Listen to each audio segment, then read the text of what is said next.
ब्रेकनंतर आपल्या सगळ्यांचं पुन्हा एकदा स्वागत। मुंबई आणि पुण्यातल्या महत्त्वाच्या घडामोडींचा आपल्याला आढावा घ्यायचा आहे। सुरुवातीला घेऊयात मुंबईतल्या काही महत्त्वाच्या घडामोडींचा आढावा ऋत्विक भालेकरकडून।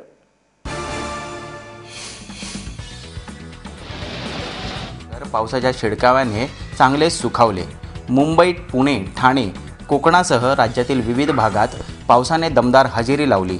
यामुळे तापमानात घट झाली असून वातावरणात चांगलाच गारवा अनुभवायला मिळाला। गेल्या 2 दिवसात पाऊस हजेरी लावेल असं हवामान खात्याकडून वर्तवण्यात येत होतं। त्याचबरोबर संध्याकाळी 7 वाजता पनवेलमधून पाऊस कोसळण्यास सुरुवात झाली आणि ठाण्यासह मुंबईत पूर्व आणि पश्चिम उपनगरात रिमझिम सरी कोसळू लागल्या। पावसाच्या हलक्या सरींमुळे मध्य आणि हार्बर रेल्वेची सेवा पूर्णपणे विस्कळीत झाली होती। सीएसटीहून ठाण्याकडे जाणाऱ्या आणि मानखुर्दहून पनवेलच्या दिशेने जाणाऱ्या लोकल गाड्या काही काळ खोळंबल्या होत्या। वीज पुरवठा करणाऱ्या तारांजवळ ठिणग्या उडत असल्याचं काही प्रत्यक्षदर्शींनी सांगितलं, ज्यामुळे सर्व गाड्यांचे पेंटाग्राफ खाली करण्यात आले होते। यामुळे उशिरा आपल्या घरी परतणाऱ्या चाकरमान्यांचे प्रचंड हाल झाले। काही काळानंतर पंखे आणि दिवेसुद्धा बंद झाले, ज्यामुळे प्रवाशांची गाड्यांच्या डब्यांमध्ये घुसमट झाली। पावसाच्या सुरुवातीलाच जर मध्य रेल्वे आणि हार्बर रेल्वेचे हे हाल होत असतील तर ऐन पावसाळ्यात काय होईल याची चर्चा ह्या गाड्यांमध्ये रंगली होती। काल रात्री वेस्टर्न एक्सप्रेस हायवेवर 2 ट्रकच्या अपघातात दोघांचा जागीच मृत्यू झालाय, तर एक जण गंभीररित्या जखमी झाले। त्याच्यावर जवळच्या खासगी रुग्णालयात उपचार सुरू आहेत। काल रात्री झालेल्या पावसामुळे रस्ते निसरडे झाले होते, त्यामुळे चालकाचं ट्रकवरचं नियंत्रण सुटलं आणि मागून येणाऱ्या ट्रकवर जाऊन तो जोरदार आदळला। पोलीस प्रशासन आणि अग्निशमन दलाने घटनास्थळी धाव घेऊन परिस्थिती नियंत्रणात आणली।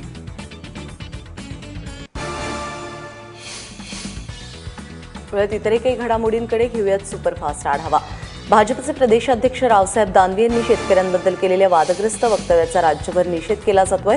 पिंपरीमध्ये शिवसेनेनं दानवेंच्या चपला घातलेल्या फोटोला चपलांचा मार देत आंदोलन केलं। दानवेंनी आपल्या पदाचा राजीनामा द्यावा अशी मागणी यावेळी केली जाते।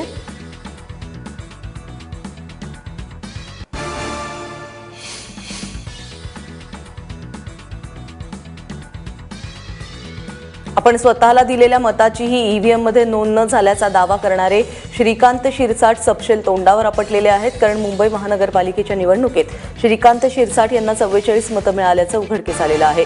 शिरसाट हे मुंबई महानगरपालिकेच्या वॉर्ड क्रमांक 164 मधून निवडणुकीसाठी उभे राहिलेत। मात्र पराभवानंतर त्यांनी ईव्हीएम मध्ये घोटाळा झाल्याचा आरोप करत स्वतःला एकही मत मिळालं नसल्याचा दावा केला होता। मात्र निवडणूक आयोगाच्या अहवालानंतर शिरसाट यांचं पितळ उघडं पडलंय।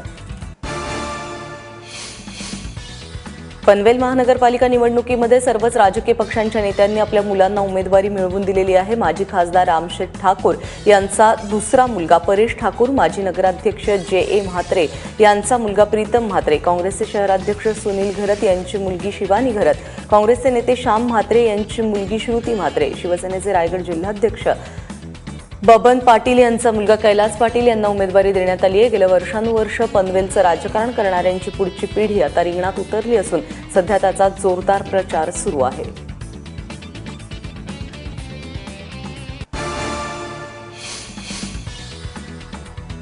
पनवेल महानगरपालिका निवडणुकीसाठी भाजप आणि शेकाप यांच्या जोरदार चुरस असली तरी शिवसेना देखील पूर्णपणे जोर लावून रिंगणात उतरलेली आहे। निवडणुकीची वातावरण निर्मिती करण्यासाठी शिवसेनेने खारघर, कामोठे, कळंबोली, पनवेल परिसरामध्ये बाईक रॅली काढली। सार्वजनिक बांधकाम मंत्री एकनाथ शिंदे यांच्या नेतृत्वाखाली काढलेल्या या बाईक रॅलीमध्ये सेनेच्या उमेदवाराचा प्रचार करण्यात आला। संपर्क प्रमुख आदेश बांदेकर यांच्यासह शेकडो शिवसैनिक या रॅलीमध्ये सहभागी झाले।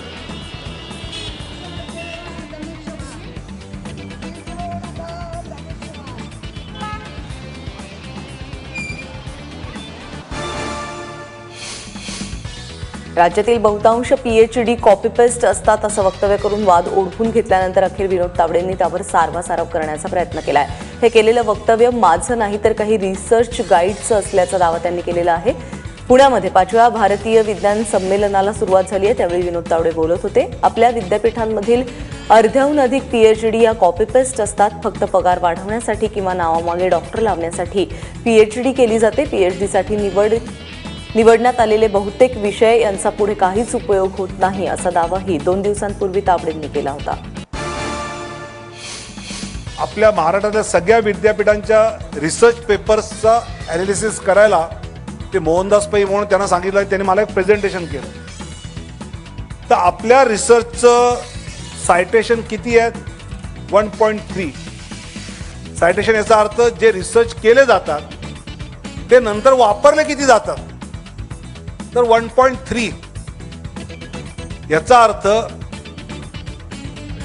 खरं खोटं माहीत नाही, पण अर्ध्याहून अधिक PhD बहुतेक कॉपी पेस्ट तरी आहेत, किंवा प्राचार्य व्हायला क्वालिफिकेशन लागतं म्हणून आहे, HOD व्हायला लागतं म्हणून आहे, माझं इन्क्रीमेंट होईल म्हणून आहे.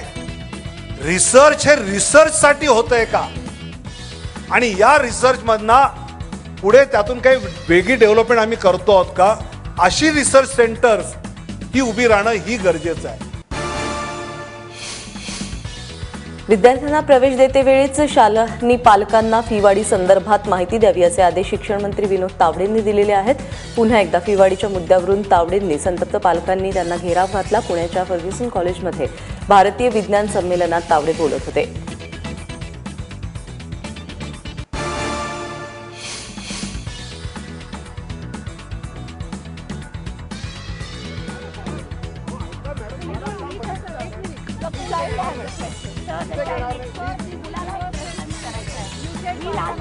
पुन्हा एकदा तावडेंना पालकांनी घेराव घातल्याचं चित्र पुण्यामध्ये पाहायला मिळालं.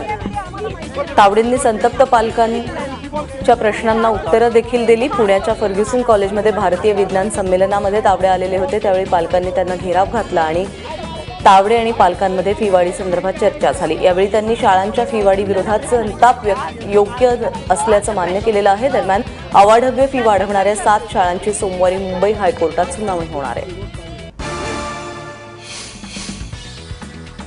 डोंबिवलीचे शिवसेना शहरप्रमुख भाऊसाहेब चौधरी यांच्या तोंडाला काळं फासणारे भाजप नगरसेवक महेश पाटील यांना अटक करून लागलीच 10,000च्या जामिनावर सोडून देण्यात आलंय. गुरुवारी रात्री गुन्हा दाखल झाल्यापासून फरार झालेले पाटील काल सकाळी भाजपच्या प्रशिक्षण वर्गाला हजर असल्याची माहिती पोलिसांना मिळाली.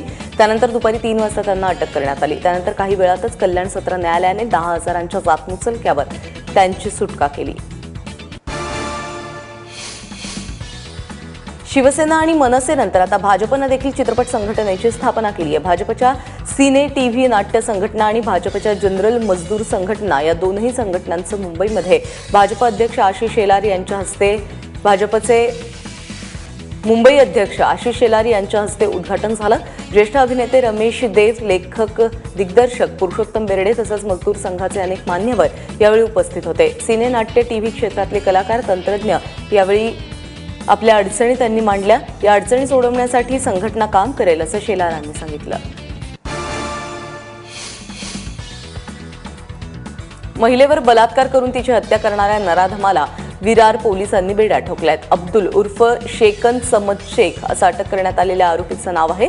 सीसीटीव्ही फुटेजच्या मदतीने पोलिसांनी या गुन्ह्याचा छडा लावलाय. मृत महिलेची कोणतीही ओळख पटलेली नाही.